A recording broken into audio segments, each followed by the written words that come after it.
24 पर मैं हूं आपके साथ मकसूद खान। रात के 9 बज चुके हैं और वक्त है निष्पक्ष न्यूज का।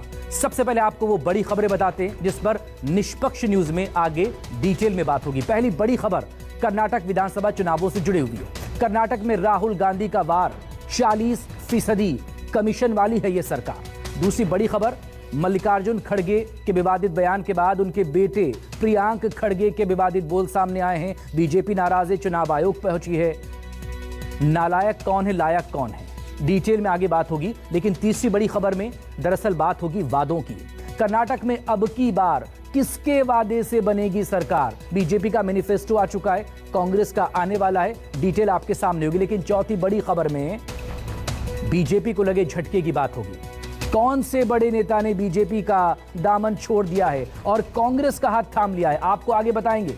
लेकिन पांचवी बड़ी खबर में सवाल है, बिहार के मुख्यमंत्री नीतीश कुमार 2024 में क्या करेंगे? क्या नालंदा से चुनाव लड़ेंगे नीतीश कुमार? बताएंगे आपको आगे। लेकिन इस सब के बीच पॉलिटिक्स में आखिर हंगामा क्या मचेगा? क्या पवार का पन्ना खुलेगा? यह कैसा सवाल है जिसके जवाब का सबको इंतजार है। लेकिन हम ये क्यों कह रहे हैं आगे आपको विस्तार से बताएंगे। लेकिन बात फेडरेशन अध्यक्ष को लेकर जो दांवपेच या सियासी दंगल हो रहा है रेसलिंग का, उसकी बात होगी। बृजभूषण सिंह ना तो इस्तीफा दे रहे हैं, ना ही उनकी गिरफ्तारी हो रही है। आखिर क्यों?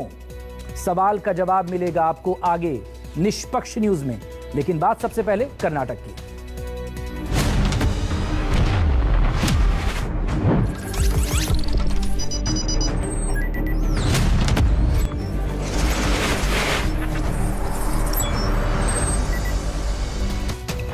कर्नाटक विधानसभा चुनावों के लिए बीजेपी ने, भारतीय जनता पार्टी ने अपना घोषणा पत्र जारी कर दिया है। बीजेपी अध्यक्ष जेपी नड्डा, सीएम बोम्मई और पूर्व सीएम बीएस येदियुरप्पा ने पार्टी का विजन डॉक्यूमेंट प्रजाध्वनि जारी कर दिया, जिसमें आधा लीटर मुफ्त दूध को लेकर समान नागरिक संहिता और एनआरसी का वादा भी किया गया है। Detail report.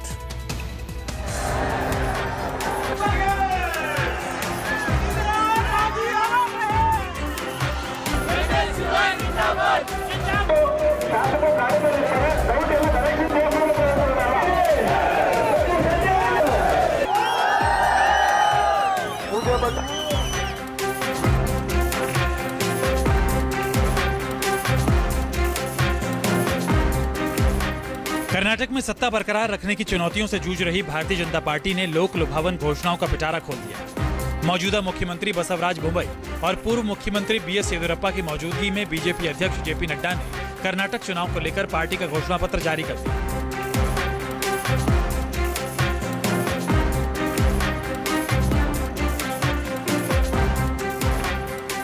प्रजाध्वनि नाम से जारी बीजेपी के इस घोषणा पत्र में बीजेपी ने वादा किया है कि अगर पार्टी फिर सत्ता में वापसी करती है तो कर्नाटक में यूनिफॉर्म सिविल कोड लागू होगा। अप्रवासियों को नागरिकता और एनसीआर लागू करने का वादा किया। बीपीएल परिवार को रोज आधा किलो नंदिनी दूध दिया जाएगा। बीपीएल परिवार को हर साल 3 गैस सिलेंडर फ्री में दिए जाएंगे। सभी गरीबों को हर दिन 5 किलो अनाज मुफ्त दिया जाएगा। मुफ्त भोजन के लिए अटल आहार केंद्र खोले जाएंगे। 30 लाख महिलाओं के लिए फ्री बस पास मिलेगा। SC/ST महिलाओं के खाते में 10,000 रुपए फिक्स्ड डिपॉजिट किए जाएंगे। किसानों के लिए 30,000 करोड़ का फंड बनाया जाएगा।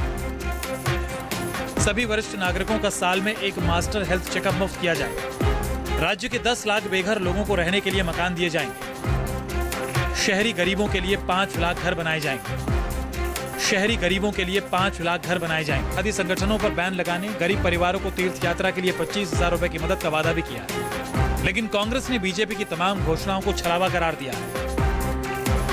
When Yediyurappa ji took over and later on Mr. Bommai continued, and when the baton was handed over to him, I can say that the Bharatiya Janata Party government converted the calamity into an opportunity. This manifesto has not been formulated, drafted, or the content has not been created in any air-conditioned room. A due exercise has been done Very good. They have covered all the points, all the women and farmers and all other community. It's very good manifesto. On that basis, we are going to win about 135 to 140 seats. We are going to form the next government also. Goa में, UP में वादा किया, होली दीपावली में हम gas cylinder देंगे, वादा निभाया नहीं। आज यहाँ वादा मैंने सुनावर कर दिया है, कर्नाटक के अंदर भी 3 सिलेंडर देंगे हम लोग। तो जो वादे निभा नहीं पाए गोवा में, यूपी में, उन पर कौन विश्वास करेगा कि आप यहाँ दे पाओगे। और पूरा इनका स्पॉन्सर खेल था वो, केजरीवाल जी का और अन्ना हजारे का खेल, RSS और बीजेपी का स्पॉन्सर था वो। जिस प्रकार से इन्होंने देश को गुमराह किया लोगों को धर्म के नाम पर, वो कब तक काम चलेगा। कांग्रेस का घोषणा पत्र मंगलवार को जारी होगा, लेकिन कांग्रेस ने वादा किया है कि अगर इस बार सूबे में पार्टी की सरकार बनी तो गृह लक्ष्मी हर घर की महिला प्रमुख को हर महीने 2000 रुपए, अन्न भाग्य प्रत्येक BPL परिवार को हर महीने 10 किलो फ्री चावल, गृह ज्योति हर परिवार को हर महीने 200 यूनिट फ्री बिजली, युवा निधि हर ग्रेजुएट को हर महीने 3000 रुपए और डिप्लोमा होल्डर को 1500 रुपए। कर्नाटक के सरकारी बसों में महिलाओं के लिए मुफ्त सफर की सुविधा, आंगनबाड़ी की सैलरी बढ़ाकर 15,000 रुपए की जाएगी, मिनी आंगनबाड़ी की सैलरी बढ़ाकर 10,000 रुपए की जाएगी, आशा कर्मचारियों की सैलरी बढ़ाकर 8,000 रुपए की जाएगी, मिनी आंगनबाड़ी से रिटायरमेंट के बाद 2 लाख रुपए दिए जाएंगे। कृषि निधि के तहत 5 साल में किसानों के कल्याण के लिए 1.5 लाख करोड़ रुपए दिए जाएंगे। प्राकृतिक आपदा निधि के तहत किसानों के फसल के नुकसान की भरपाई के लिए 5,000 करोड़ दिए जाएंगे। नारियल की खेती करने वाले किसानों और दूसरे किसानों के लिए MSP की गारंटी दी जाएगी। दूध उत्पादकों के लिए सब्सिडी की राशि बढ़ाकर 5 रुपए से 7 रुपए प्रति लीटर की जाएगी। कांग्रेस ने वादा किया है कि अगर पार्टी सत्ता में आई तो पंचवर्षीय योजना के तहत रोजगार पैदा करने पर फोकस करेगी। युवाओं के कौशल विकास के लिए बड़ी तादाद में ITI और पॉलिटेक्निक कॉलेज खोलेगी। पूर्व प्रधानमंत्री HD देवगौड़ा और पूर्व मुख्यमंत्री कुमारस्वामी की पार्टी जनता दल सेक्युलर ने 28 अप्रैल को ही अपना घोषणा पत्र जारी कर दिया था। जनता घोषणा पत्र नाम से जारी JDS के इस पिटारे में वादा किया गया है कि अगर राज्य में JDS की सरकार बनी तो कर्नाटक मिल्क फेडरेशन के नंदनी ब्रांड को बचाया जाएगा, मुसलमानों को 4% आरक्षण बहाल किया जाएगा, किसानों को 24 घंटे बिजली दी जाएगी, खेतों की सिंचाई के लिए सोलर पंप सेट लगाए जाएंगे, किसानों से शादी करने वाली महिलाओं को 2 लाख रुपए दिए जाएंगे। JDS ने अपने घोषणा पत्र में कन्नड़ गौरव को मुद्दा बनाया है, तो साथ ही मुफ्त की योजनाओं पर भी फोकस किया है। बीजेपी के घोषणा पत्र में जहां राष्ट्रवाद का तड़का दिख रहा है, तो वहीं कांग्रेस ने गरीबों, किसानों, महिलाओं और नौजवानों का खास ख्याल रखा है।